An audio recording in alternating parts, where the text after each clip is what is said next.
Indianapolis has produced some of the most resilient people in the country. Men and women who've worked and raised families, built businesses, and kept this city moving. As the future mayor, the next chapter of your leadership, what does Indianapolis owe that mature generation? So I'm not looking at it as an end. I'm looking at it as a continuity. That individuals, as they age, will continue to be productive. How are we taking care of the folks that we have in this city who call Indianapolis home? But how are we going to be competitive, not just within the region? My thinking is...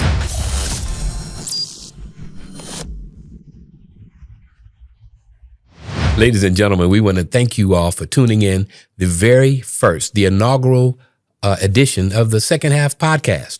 My name is Thomas Griffin. I am Andrea McGordon. And we're fabulous and happy to be here because why? We have a presidential candidate. He's not a presidential candidate. We have a mayoral candidate right here in the studio. And he's going to be our first guest for this show. His name is... Vop Osili. Vop Osili. I've heard that name before, haven't you? Yes, we kind of know that. Well, the Second Half podcast is a podcast where we're talking about what's going to happen with people over the age of 50. How's that going to impact them in the community? As a mayoral candidate, what do you plan on doing to work with and help those types of people? And we're going to talk about community, housing, finance, all of that. And just to get some feedback from you as we go forward, just figuring out how us old people, she's young, how us old people navigate all of that. Well, you know what? Because I'm over 21, I always have to look at my clipboard. I bring a clipboard with me everywhere I go. My first question of the afternoon is, Indianapolis has produced some of the most resilient people in the country. Men and women who've worked and raised families, built businesses, and kept this city moving. As the future mayor, the next chapter of your leadership, what does Indianapolis owe that mature generation? Well, thank you for the question. And once again, I'm just very grateful to be here with you all. The city of Indianapolis owes them the dignity and owes them a quality of life. They've invested in this city, and there needs to be a reward. There needs to be an acknowledgement of that. They have blazed trails. They've made the city, what it is and are contributing to what it will be. And so I'm not looking at it as an end. I'm looking at it as a continuity. That individuals, as they age, will continue to be productive. That is my vision and my goal. That, into their 90s and into their hundreds, that, there is opportunity to have that quality of life, but also to have, assets and vibrancy and access to the things that make life special. And I want that for them. I want that for their children and their grandchildren. Let's perpetuate that there is joy in living in the city of Indianapolis. Okay, I like that word, joy. Joy, that's good. Yeah. So I'm just thinking off the top of my head. So in my particular case, I always joke, I am over 21. For me, I know that you have the things like the Y that allows seniors to go at a discounted price. But one of the concerns I have is living in Center Township. The property taxes have just kind of gone crazy. Is there something that a mayor can do to address that? Or is that something that we just have to deal with and accept? So I'm glad you asked that question. Some years back, I got a chance to talk with the Don, Bill Crawford, about a growing concern that I had. So this is maybe 2016, 2017, about a growing concern that I had about property taxes and the sort of looming shadow of displacement. And, especially in one's own community where one has raised one's kids, grandkids, looking after great-grandkids, been in there for generations. What does it take for us to be able to get on the front side of something before it impacts folks? And Bill gave me a template. And he said, you need to follow it. Now, it might take a while, but that power comes from the state. The state can grant municipalities that ability to, I won't say cap, but slow the increase of property taxes so that there is not that urgent, sort of demanding, overwhelming, pressure of the shock of new taxes that come in. Now, I want to say something because it is important that our home values increase. I mean, that's the traditional way of America, that, your home is most often your largest asset. Well, you want it to increase. Mm-hmm. You want to be able to pass on something to your children or your grandchildren, or whomever. But it should not come at the cost of you're not being able to afford it. So what sort of Bill helped me to walk through, and then to gain allies and advocates in the State House on both sides of the aisle, that was necessary, was a bill that finally came to fruition in 2023. It was Senate Bill 46. And Senate Bill 46 gives municipalities the ability to vote on the most that a year over year increase might be, and then to designate whether it's for a household or whether it's for a neighborhood, a community, or whatever. So we finally got that. My colleagues and I voted that 4% would be the max if you qualified. Now, this is a perfect age, and this podcast is perfect because you can qualify if you're over 55 and over, and have owned your home for 10 years or more. Mm-hmm. And so we started with a community that had been most impacted by by shock of taxes right after COVID, because things were just went haywire. Yeah. And that community is Riverside. Yeah. And so individuals who could qualify for that, were asked to sign up.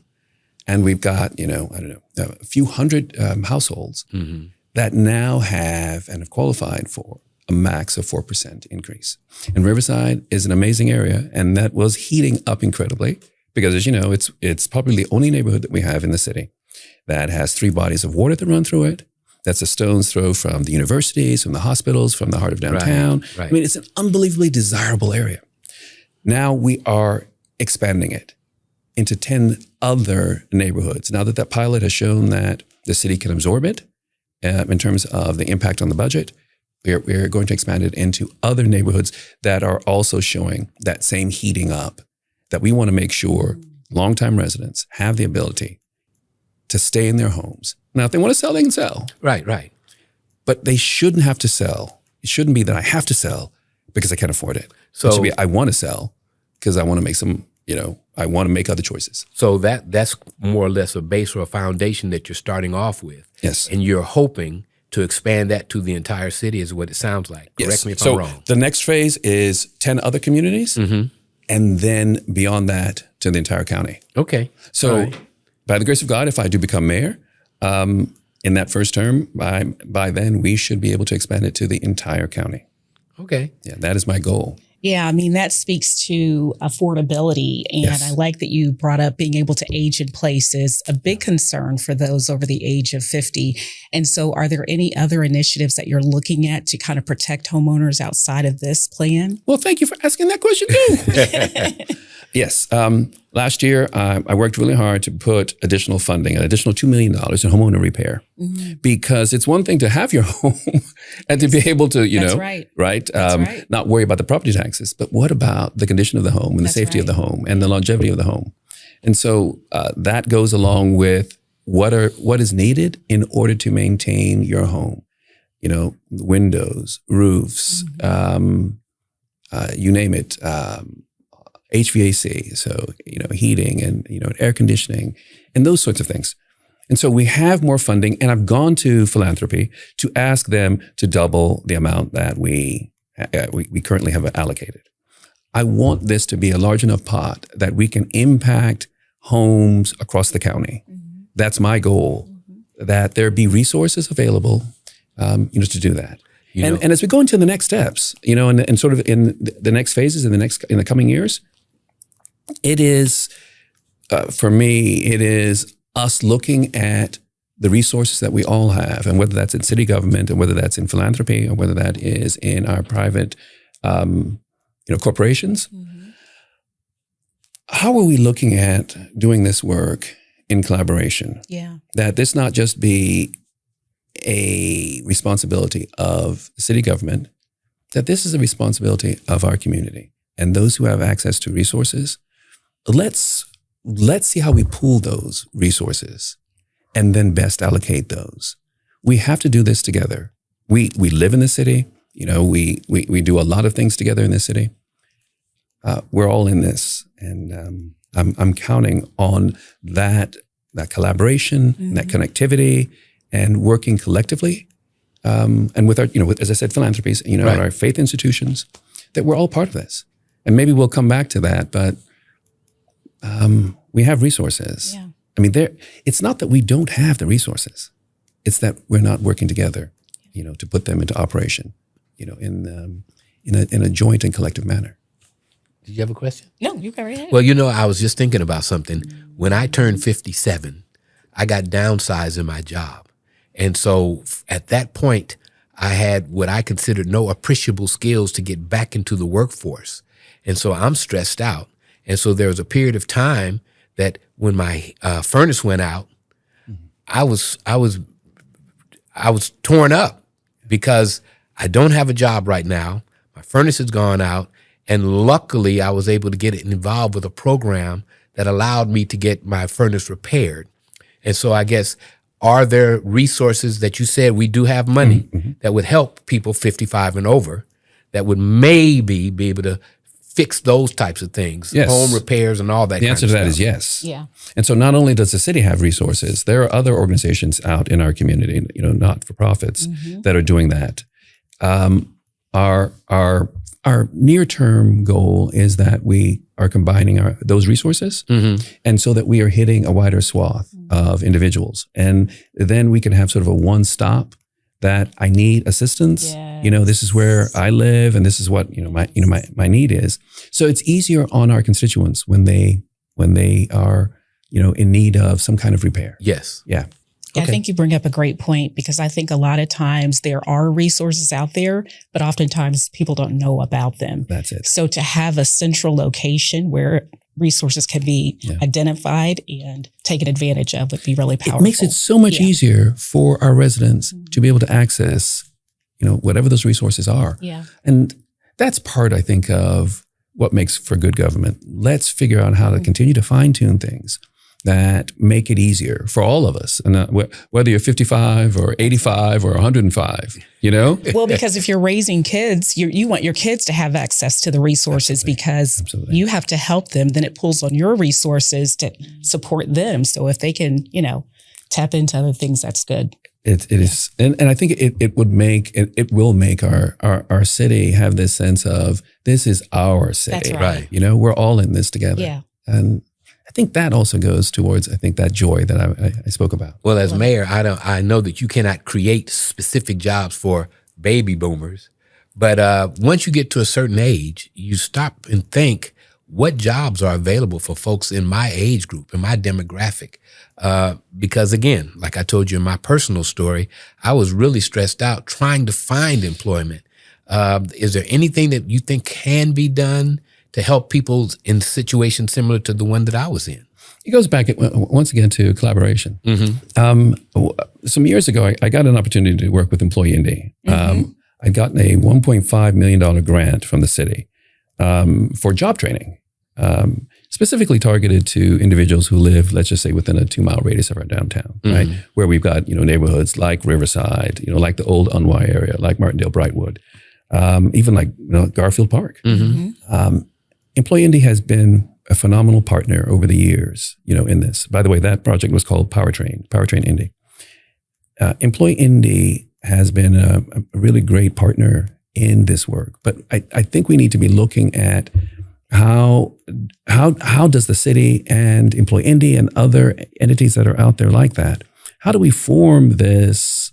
Once again, it's like a one-stop. Yeah. Like if you want an opportunity for employment, it's not just for things like logistics or you name it. Yeah. But if there are, if you're a civil engineer and you want to do something, Right. Like the Job Corps. I mean, if you want to do something, there's an access point where you can be linked up. And we're in an age right now where everything is connected. Everything. And so why don't we make use of that as a city to connect folks to, those opportunities that exist? And whether that's you want to work in the public sector, you want to work for the city of Indianapolis as a city engineer, or you want to work in the private sector, as an architect. I've been thinking about how can we make that easier to access. Indeed, and I think the other ones, I can't remember the sort of job searches. Mm-hmm. We need to have our own as well. Yeah. It should not just be left to that. You know what, man? You just made me think of something else, though. As a senior gentleman, I'm not in tune with AI. I'm not computer literate. I don't have all those kind of skills. And so a lot of times the job opportunities that may be available for folks like me are completely over my head. Do you think that we need to have some type of training for seniors to get them kind of up to speed with some of the stuff that's going on? Well, there are a number of training programs already in existence at our community development, our CDCs. Mm-hmm. But I would imagine that if you turn on your computer and you download well, you got to find it. You got to know where it is first. Okay. Well, okay. We'll figure out how to show you where the on hold my hand, hold my hand, and walk me across the street, and speak to an AI program. Lead me to XYZ. Mm-hmm. I mean, that's where we're getting to this point. Yeah. Where you probably don't have to be computer literate. That's right. But you do have to sort of know how to turn it on. Okay. Yeah, right. Start okay. There. We'll start there. It's a real conversation, right? No matter where you sit on the spectrum, yes. If you're wealthy, middle class, lower income, the question of AI over the age of 50 or 55 is a very real question because it's reshaping our workforce and it will continue to do so. So what are your thoughts around that, and how might someone over the age of 50 approach this kind of new revolution around industry? Well, one must have an open mind. Yeah. If one tries to reject it, it's not a very forward thinking, idea. One has to be open. Yeah. Bottom line, and it's something that we cannot possibly be afraid of. Mm-hmm. We must figure out a way to embrace it. Yeah. I heard someone once talk about 120 years ago when there were complaints about those loud machines with those wheels on them, those four wheels, they're scaring our horses, right? That's right. Well, I think we cannot be afraid because it is here. It is and here. Let us embrace it. Let us work, in whatever means that we possibly can, to make it accessible. That is my ultimate, sort of the big picture. Yeah. I've been in banking with Old National Bank. I've been with them for 7 years, but in the industry for 37 years. And I recently asked our chief of technology the question around AI and how we might approach that. And he shared a very similar response, in that we have to look at it as a possibility for solutions to answer problems that we have. It's going to inform us, and we're going to inform it, and it will ultimately strengthen us. Is that kind of how you view absolutely, it? Absolutely. Yeah. Well, let us embrace it. Let you know the old people are scared, but that's okay. We'll hold your hand. All right. So something else, and it's so funny because I can always talk about my own personal stories. When I got downsized, I didn't have any insurance. Yeah. And so I don't know what healthcare looks like for people over the age of 55, 60, 65, 70. And I don't know if a mayor has the power to do anything. There was an organization, MDWise. MDWise. That's correct. But do they exist anymore? I believe in some capacity, yes. Okay, I know that they did some downsizing. Mm-hmm. And so again, those are those organizations that were available to help seniors or help people. Mm-hmm. Is there something that the mayor should do or can do to impact those parts of our community? I believe that mayor's role and city government's role, but the mayor's role is to have as much, connectivity or help to generate as much connectivity as is possible. Mm-hmm. I believe that needs to be a vision that is set, that access to opportunity, access to resources is as easy as possible. Now, we're not in insurance industry, but with our medical, health navigators? How are we working with the Anthems and other insurance providers to help you know what your options are? Right. Yeah. And then on the other side, when it comes to like access to healthcare, already in the field, we have, crisis or say mobile units that provide access to our seniors. Mm-hmm. But how about we step that up? How about we work with our Eskenazis, of the world and our health departments, that this become more of a unified system, that those mobile units could come to your home, especially if you are in a pharmacy desert. Yeah. That you just know that you pick up the phone and I need X and Y. Yeah. I don't have the strength to go to get on a bus or take an Uber or Lyft to go to the pharmacy. Could you bring it to me? We have the resources. It is that we have not planned it out in such a way that it is a cohesive system. And, I don't know if you know that I'm an architect, and my job and my training has always been, how are we integrating systems? How are we integrating the HVAC system, into the walls and the floors? How do the windows, how much light are they bringing in? How do they, how are we keeping out the cold, in the wintertime? How are we integrating those things? And so I'm looking at the mayor's office as that sort of principal place in local government where we can begin to hear our challenges. Well, then who can solve those, those challenges? Who can address those challenges? And how are we putting them together, around a table, placing everything there and saying who has the best connectivity? Okay. That I think I know is how we move forward, into this 21st century, into the balance of this 21st century. But we've got to be proactive about getting it done. In the very same way that, as I mentioned to you a few moments ago, when I went to Bill Crawford, and I'm like, Bill, representative, I don't think I ever called him Bill, representative, I see something coming on the horizon. How do I get in front of it to stop it so that we don't lose our neighborhoods and our communities? Well, this is one of those things. How are we involving our faith institutions? Mm-hmm. What role are they playing? Mm-hmm. And when it comes to transportation, maybe I'm getting ahead of questions that you may have. But when it comes to things like that, what assets and what resources do you have available? Those church buses that sit idle for 6 days a week. Yeah. Mm-hmm. What's the possibility that those could be put into service? Yeah. And maybe they come under the city's insurance, if that's a concern. Maybe they come under, something else. But how are we putting our resources into active, engagement on a regular basis, right? I think we all can agree that in our city, it's not that we don't have the resources. It's that we don't have the connection to the resources. Right.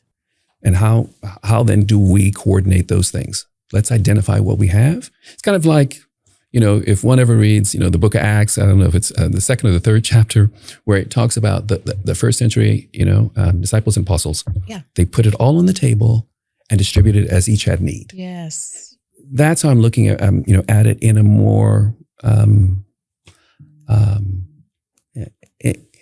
in another light, in a more governmental light. That this is the work that we need to be getting done and being active and in front of it. I think it's really powerful because I don't know that there is a current model in place that really speaks to what you're describing right now. I'm an architect. We always come up with something new. I love it. It seems very simple. So it seems like maybe it would have already been thought of, but it hasn't. And I think it just really speaks to the fact that you are an architect and you approach things about how can we put structures in place to address problems and issues and tap into existing resources and people that have knowledge and expertise and bring everyone around the table. It's really powerful. It's really powerful. I would love to hear you. You talked about being an architect, but I'd love to hear a little bit about your life story. Yeah. You shared something with us earlier that I thought was really powerful about your first name. And I don't know that a lot of people know that about you. And I would love if you would tell us a little bit more about yourself. Okay, sure. So you had asked about Vop. Yes. And what I did share was well, as a toddler, my parents thought that I talked too much. And so my father, I think it's actually my father who came up with the nickname Voice of the People. And so I've been VOP literally since I was a toddler. Wow. Apparently I did not know how to stop talking. So Vop is well. your official family nickname. That's correct. That's correct. Okay. I've been that since, since forever. And not just Vop, but voice of the people. There's power behind There. that. And at a young age, your dad identified qualities, that really speak to where you are. So he knew you were going into politics, is what it sounds like. Or you're going to be in the I pulpit. doubt he thought that. He sent me to school to be an architect. Yeah. So, no, my mother's from here, from Indianapolis. Okay. And my father came from Nigeria, and they met at Purdue. And, they married, had, myself, well, they had my two older sisters than me. Mm-hmm. Yeah. I always tease my sisters. So you're the baby. I'm the youngest. I will always be mama's baby. And, Indianapolis always felt like home. There was a period of time when Nigeria had a civil war. So I came here when I was 2 and then came back again when I was 4. And that's when, during the civil war in Nigeria, we moved in with my grandparents on the west side. And I think that was an amazing opportunity to learn about my family and to just watch as a kid, and listen to, in those days, you did not speak, but you listened. Seen I know stuff. Yes, exactly. Oh, I know stories stuff. we could There's tell. stories. And my grandfather had 2 sisters and a brother who lived here. And there was a closeness in that, in the family.